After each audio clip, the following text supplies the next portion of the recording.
Dude, we're rolling. We're rolling right now. We're jumping in because that's how we do it. That's how Adam and I do it. But I'm just giving you a taste of Bucky over here. we Where got is Bucky over here. Fantastic. I Bucky's don't know a if you part can, of it. but Adam Johnson. outdoors right now. Dude, I mean, tell me the details of California. What's been going on? You're in Burbank, right? oh my gosh, dude! There's a virus that's been going around. It's been nuts. What? COVID-19. Yeah, no, it's crazy. You're kidding me. Okay, go on. The dog is just acting erratic. I mean, digging through the bushes. That's unbelievable. Actually, he's been nonstop bugging me. I don't know why he comes after me, but he claws at me, and he needs me to give him more attention than anything else. I think because I probably look like a dog. I look the most like him than anybody else that in his family. I would say that you probably would look most like a dog than anyone else. But I think he thinks like I'm one of the great, like I'm a legend of the dogs. Like he's done it. He progressed out of just being a dog. He's human dog hybrid. Right. I'm probably like the king of the dogs. I think I'm some missing link. They're like, teach me. Well, they say all dogs go to heaven, and Bucky feels like he's already there with you. Bucky is a little slice of heaven with me. Yeah, I don't know if you could tell. It's sprinkling a little bit, dude. I can't tell at all. No. I've been staring at my phone screen all day long, and I have like computer. What do you call it? When you get computer blindness. You ever get that? Like yeah. You're outside, you can't see anything. You're just all blurry. It's like, oh. Yeah, dude. Well, you know what? Welcome to the world, and I'm glad that you're surviving the whole COVID scare. Everything seems to be. We're on lockdown in California. You're pretty locked down, right? Like, how far can you get? You're not supposed to go anywhere. You're like, you have to wear gloves and masks. They recommend when you go to the store. They're thinking about putting $1,000 fine for people not wearing a mask out in public. Really? There's discussion of such. I don't know where that's ended up, but that was. What all can you do? Can you go to like parks and stuff, or no? You can go to places as long as it doesn't get too crowded. They like shut things down. They really encourage people to go outside and get some exercise. Yeah. But there were a couple of places that were too crowded. Like my little nephews were off. My brother took my nephews skateboarding, and the cop came by and kicked everybody out. My brother was like, "Oh man, are we not supposed to be here?" He's like, "Look, there's not many people here. You guys, yeah, do it. But if people aren't managing themselves, they gotta like shut them down." Yeah. So it's like, I think people get scared of being outside the house. It's like, it's fine. You can go outside. The virus is not going to jump out and get you somewhere. You just got to be cautious and like, avoid, you got to stay away from people. Yeah. As long as you do that, it's like, get your 6 foot radius, 10 foot radius, whatever it is. Yeah. Right. Yeah. Gosh, these drops are just coming down out of nowhere. Well, it's not nowhere. I think there's a place that they're coming from. So Adam, for whatever reason, your connection's kind of okay. There you are. You're back. You're back. You're back. Karen froze. Am I frozen? Because you're frozen. You were a little bit, but like you're kind of coming back and forth. So, ladies and gentlemen, in case you don't know, I'm coming back towards the house. I need to introduce you because I haven't even like talked about who you are. But so Adam Johnson, who's temporarily frozen right now, unless he goes back in the house, we'll see what happens. Adam Johnson is a dear friend of mine. Dude, why aren't you? Oh, there you are. There you are. Okay. So Adam Johnson is a dear friend of mine. We're back. A fellow actor, and a thespian, if you will, and he is well known in the comedy circles of Utah, and also has done quite a bit of stuff in California. Fantastic. He's done so many fun projects, but the thing is, Adam and I, like, our history runs far deeper than acting, because we've shared many memories together. In fact, we did a talk show together. We did a talk show together. That's true. We did do a talk show together, Tickle Talk, if you will. And we've also, I've also been a part of a kidnapping with Adam together. Right. Yeah, that was a lot of kids. We did nab a kid together. Yeah, we kidnapped a kid together. We actually, the story goes, we were asked to take a troubled teen to one of those schools, correct? But I personally, I mean, if you look at me, you're like, there's no way Charon would be the backup. There's no way anyone would ever want to call Charon for the backup. But Adam's like, I need Charon as the backup. I don't have that filter. You don't have that filter, dude. Yeah. I needed emotional backup. I gave him a lot of emotional backup, especially when the kid like ran and escaped both of us and ran off in the middle of the night. When he ran away from us, it was at that moment I realized maybe I didn't need emotional backup. Yeah. And maybe I needed actual backup. Maybe I needed like actual physical backup that could actually run and catch him. The physical body. Yeah. But hey, he came the Lord back. works in mysterious ways. He came back and we were able to take him to Mexico, of all places. And took that kid to Mexico, handed him off to people we never met before, and we went on our merry way. We ended up having a wonderful weekend right after that. We had a very romantic weekend. Very romantic weekend. A very beautiful villa on the water. Yeah.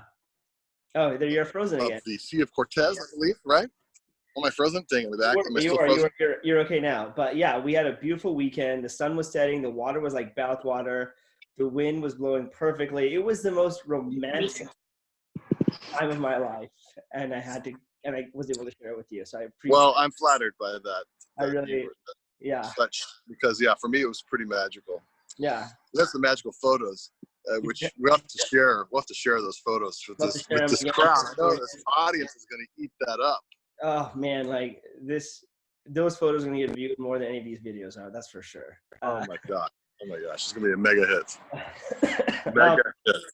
Well, Adam, dude, I really do appreciate you hopping on for like a few minutes and chatting, because the thing is, I've been feeling kind of inspired to create these videos to share a little bit more positivity in the world. And right now we're going through a little bit of challenging times, being stuck under quarantine during this COVID crisis.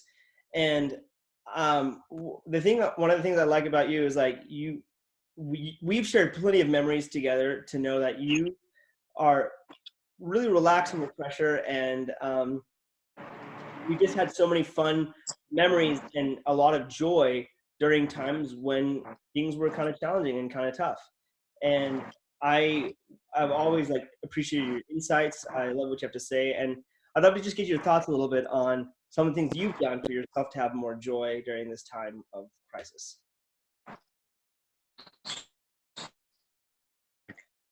Wow.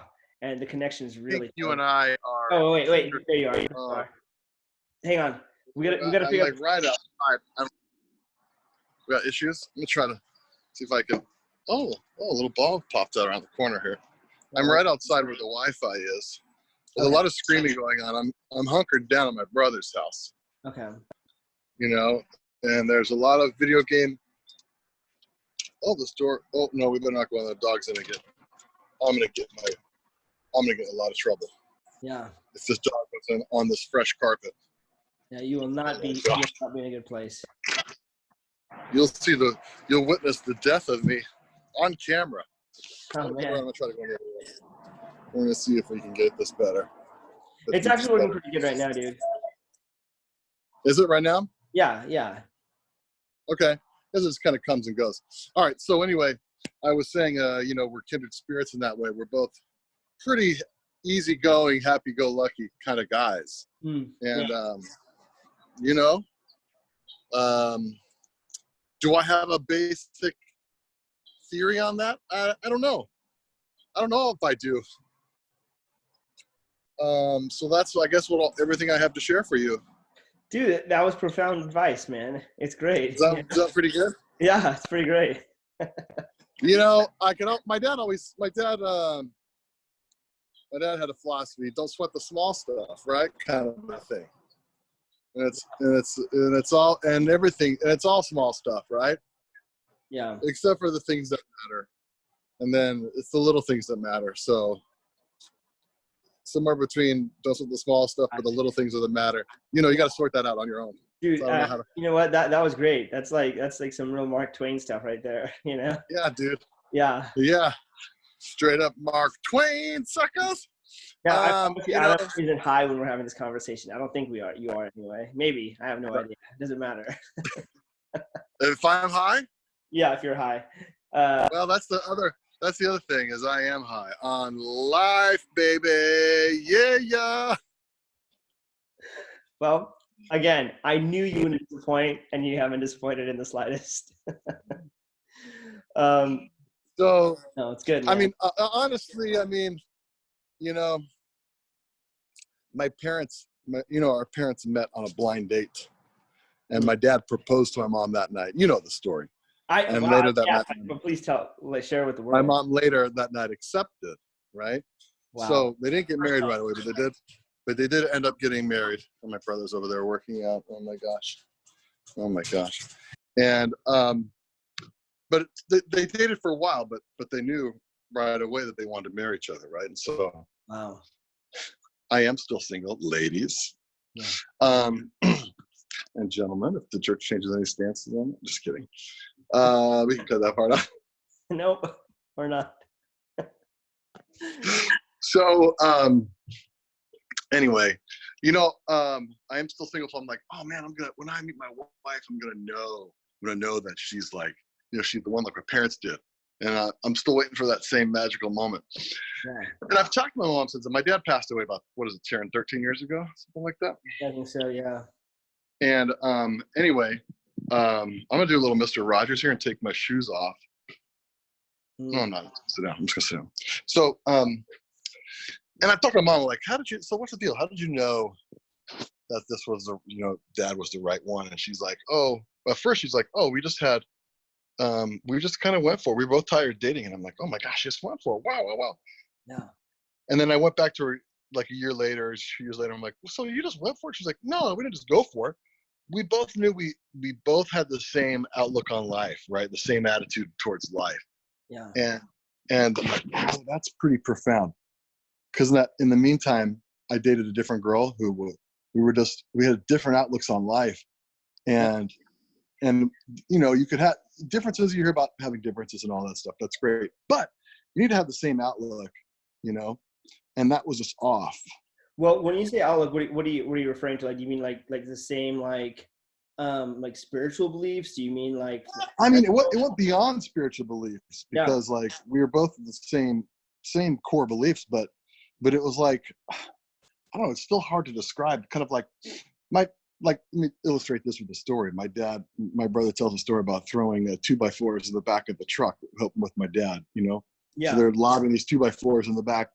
And my dad takes one. It was a 4x4, right? Really big pieces of wood. And it bounces in the back of the bed, and it shot right through the back of the window of the truck and just shattered. My brother was like, oh man, yeah, like kind of frozen for a minute. And my dad goes, oh, well, won't do that again. And that really kind of illustrates his whole take on life. And of course that influenced me. Right. It's like, well, you can't, there's no sense in fretting over the things you have no control over. Yeah. Right? You can't cry over spilt milk, right? That's spilt milk. And when you make, exactly. And when you make mistakes, don't make them bigger than they are. Right. And they are what they are. Also, I've had this philosophy. I try it. Listen, it's not always easy. I hate heights. I do not like ledges, make my hands clammy. But even in coping with that, I've thought about that. It's like, what is it that I feel all this anxiety about getting on a ledge and looking down? Yeah. But currently, when I'm doing that, and I'm the stress, I'm still on solid ground and nothing is happening to me. But yet my body is so filled with anxiety and tension and fear, right? Mm-hmm. But yet nothing is currently happening. But it's the anticipation of what might happen, right? That's like giving me all this anxiety and stress. So it's like, man, I imagine like what would happen if you fell out of a plane, right, or whatever. Mm-hmm. A parachute didn't go, and you're just the whole time screaming, "Oh my gosh!" And you're like thinking about what's going to happen. But currently, in that moment, you feel great. There's just wind blowing by your arms, and you're free falling, right? Yeah. There's no pain whatsoever in what's exactly happening at that moment. But it's that anticipation of that final moment is what we're afraid of, right? Yeah. And so it doesn't make any sense to try to tackle all what you can't even tackle at that moment, right? Right. We know there's this, apart from your impending doom, your pending death. well, Apart here, from that, have you ever heard of like despair.com, that website? Where, like, despair.com. I don't think yeah. so. Oh, it's fantastic. It's got these demotivational posts, and Oh, it's just unbelievable. And the quotes that they have are just so funny. But there's this one about the snowboarder that's like it shows him like jumping off of this huge cliff, like a huge cliff. yeah. And the whole thing is like, and the bottom, the tagline, the inspirational quote, it says mistakes on it. And it says, it hurts to admit when you made a mistake, but when they're big enough, the pain only lasts a second, you know? And Good point. it's a good point, right? It's a good point. Yeah. No, If you're gonna make a mistake, make a huge make mistake. a huge mistake, because then there you go. Yeah. No, I think that it's so true. It's kind of like the anticipation and the worry of the future, whatever the future is going to look like. Yeah. Sometimes that's worse than actually facing what you're facing. Yep. But you have this ability, dude, of like being able to detach yourself from that future, right? You have this ability, and that one of the reasons why I feel like you're so calm and kind of more relaxed, more of an easier disposition in life, is that ability to not get so worked up over things that you have no control over. So Oh, looks like our toast is ready. my toast is ready. Yeah, that sounds I'll get my toast later. okay. Yeah. So yeah, what would you say? Like, how would you go about approaching life like that? You're talking about a certain type of outlook where you're a little bit more relaxed. How have you done that for yourself? Gosh, that's like, how have I done that for myself? Yeah. That's a good question, man.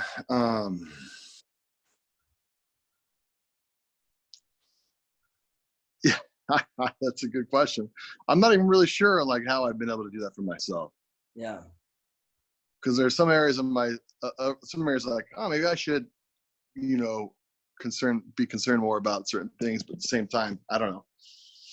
I try to prepare for the future and do things to make things happen, but like also trust in the Lord and that he will take care of you. Right.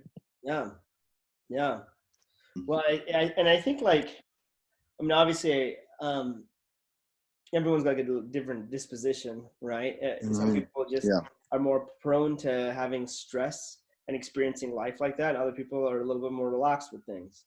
But I know there's a huge difference in me, because like I remember when I was younger, way more prone to like stressing out about those things in the future, what's going to happen and how is this going to unfold.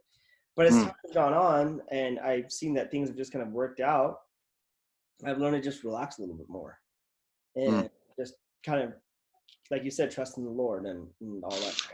Yeah, I mean, maybe this goes on to a little bit. I'm one of 7 children, right? And so at one point I was a middle child, but I've seen my older siblings. My oldest sister was, a little bit of a hellraiser when she was a kid, and so she always tells us that we owe her everything because she broke in our parents for us, soften them up, loosen them up a little bit. And they were a little bit strict before, but I also witnessed my parents dealing with some of the stuff, and it's like, man, I do not want to be, I do not want to put my parents through all this pain and suffering and everything, And so I'm like, so maybe I'll be, man, when you do. Oh, shoot. So that people. Wait, see that part again? You cut out. When you do these things, whenever your choices can cause other people a lot of stress. Yeah. And you also kind of see what it does for you. Like, geez, I don't want to go down this rough path like she's had. I lost my train of thought on why I was going to tell you that, but it was like, there was something very, very clever about it. Oh man, I can feel like it was going to be clever. Hold on. Let me,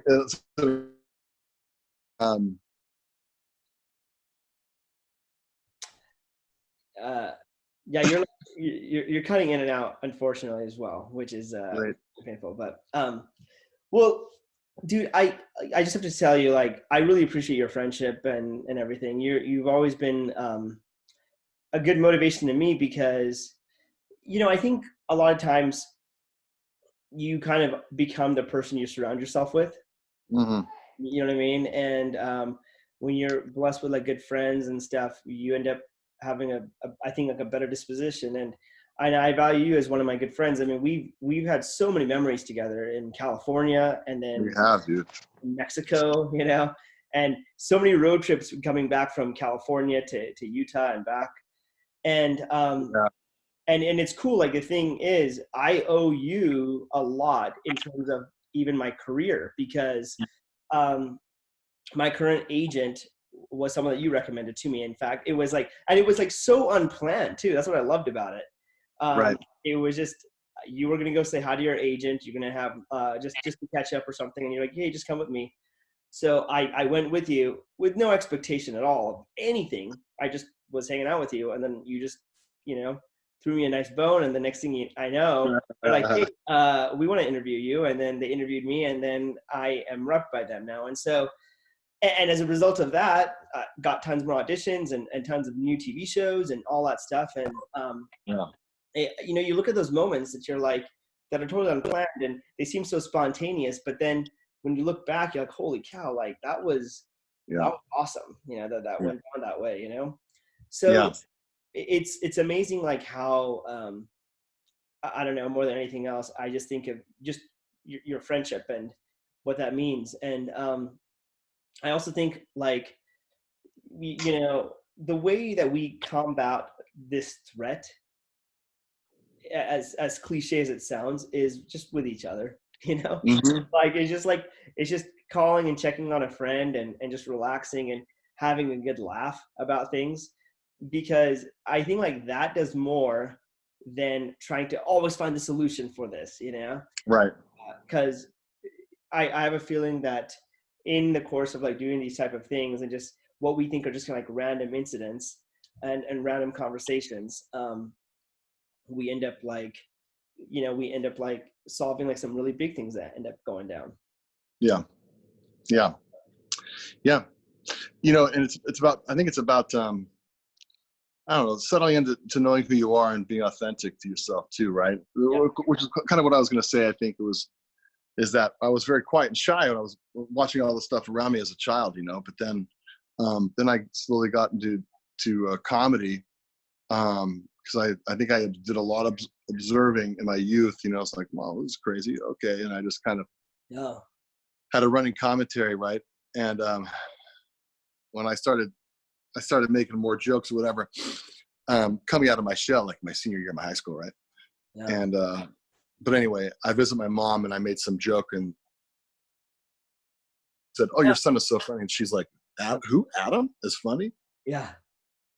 Right. So when I started getting into that stuff, I'm like, oh, there's a lot of humor in the world when you're just kind of, well, this is also I learned from doing improv, was just relaxing and being who you are and just being authentic and reacting to things, and learned just to kind of go with the flow, you know. Well, here's the thing. Adding to what you're saying, because you know you're the pro at this. You taught me the principle of yes and, right? Yeah. And that's the beauty of comedy. Did I teach you that? Yeah, you did. You did. I'm pretty like I feel like we talked about it all the time, right? Yeah. Where for a comedy to like really succeed, you don't want to negate what someone else is doing. When they do something, you accept it, you embrace it. You're like, yes, and you're gonna add on top of whatever they say, right? And that makes it all the more funny and all the more humorous, you know. So figuring out ways to yes and this situation, it's like you have to accept the coronavirus and then add on to it or something, you know. That's right. Add another virus to it. Yeah, like let's add the viruses. Stack them up, man. Yeah. That's true. But yeah, man, it's the first rule of improv, right? Is the yes and.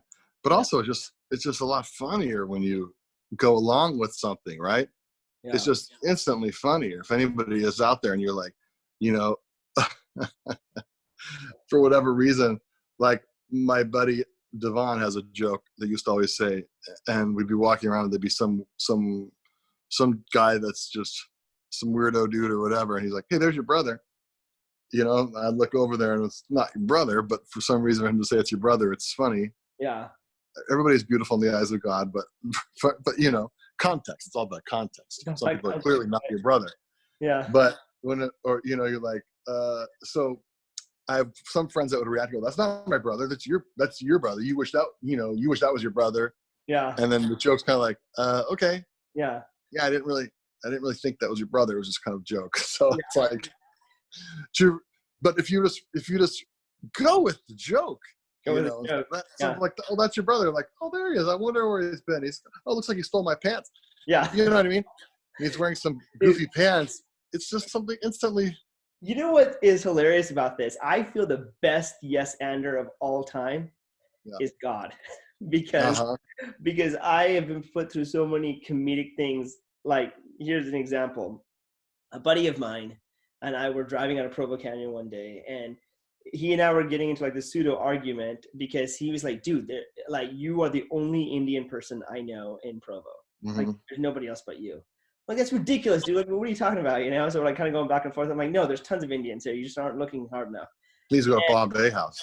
Yeah, exactly. And so as we're having this conversation, we're driving on University Avenue. On cue, right as I'm saying this, I see this older Indian couple walking across the street. You know? So I'm like, see, Indians, like right there. And then as I look closer, I realized it was my dad. You know? And that's funny. And I'm like, oh wait, crap. You know, and it was like the most perfect, like, hilarious placement, man. It was awesome. Wait a minute. Are you saying that all Indians look alike? Yeah, I do. I am. You can't say that, Charan. You got to yes and that, Adam. You can't just deny what I said. That, Charan. Yeah.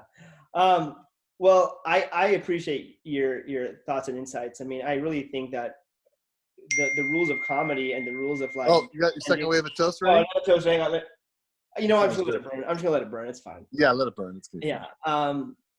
I think the rules of comedy and the rules of, like, kind of yes ending and going with the flow is a really great way to deal with some of the stuff that we're dealing with right now. Yeah. Figuring out ways to, like, go with the flow, not getting overly anxious about the things, you know, that we can't control, and just accepting the situation as it is, you know. So I guess is that my life philosophy? Yes, and man, that's it. And it's been fantastic. Like, you saw the beard growing, you're like, all right, yeah, I'm gonna yes and this. I'm gonna just keep letting it go. Fantastic. And what else is there underneath that last bit of beard? More beer, yeah. Okay, well, Adam, I appreciate you chatting, man, and I appreciate you joining me on this epic Zoom call. Your insights are always fantastic, and ladies, he is single. If you guys want his phone number, please let me know. I will pass it on. Is that okay, Adam, if I can pass it on? And then you froze for a second. I'm sorry. Would you say? I said you just want to flash my number on the screen? Yeah, I will. For sure. Absolutely. Great. Absolutely. Perfect. Awesome, dude. Well, thanks so much for chatting, man. I appreciate it. Okay. Again, I'll try to figure out what my life philosophy is, and maybe we can get dude, it better. I think you shared it already. Yes, ending it, you know? So. It's good. It's a good chat. Good chat. Awesome, man. Well, we'll talk soon. Thanks again, okay? All right, dude. Talk to you later. Later. Bye.